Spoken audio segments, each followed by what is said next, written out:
Just come to our website, InsideEdition.com.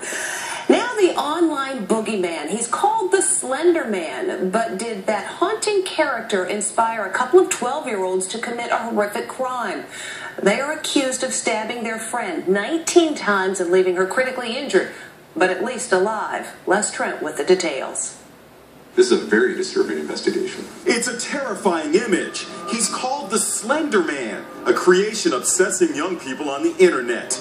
But did this mythic monster lead to tragedy? A sleepy suburb of Milwaukee is reeling after the horrific details of the stabbing of a 12-year-old girl were revealed in court. The accused culprits, two 12-year-olds identified as Morgan Geyser and Anissa Wire. Police say they spent months plotting to kill their friend as a sacrifice to Slender Man. Cops say the girls invited their friend for a sleepover, then brought her into the woods for what the victim thought was an innocent game of hide and seek.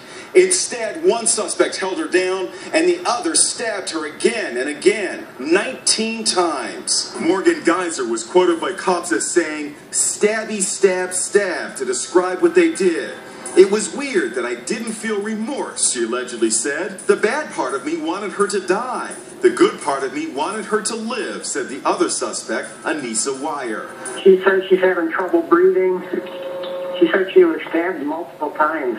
By some miracle, the victim survived, but she came within 1 millimeter from certain death. Slender Man is a spooky character that first showed up online in this photo in 2009. He's said to stalk, abduct, and traumatize children and communicates telepathically. Slender Man is one of the internet's very few reoccurring and arguably its most frequently encountered threatening paranormal ghoulies. Stories about Slender Man have swept the internet. Both suspects had a fascination with a fictitious character that often posted to a website that is a collection of small stories about death and horror.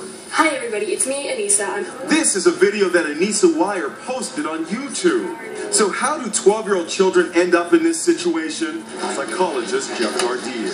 With these two 12-year-olds, I think what you may be looking at, two individuals who separately may have had issues adjusting, bonding to their parents or other children who may have been isolated, but they band together, and therefore they begin to support and reinforce each other's very crazy behaviors, very irrational thoughts, and become each other's best cheerleaders as far as drifting into this world of fantasy, horror, and of course, violence.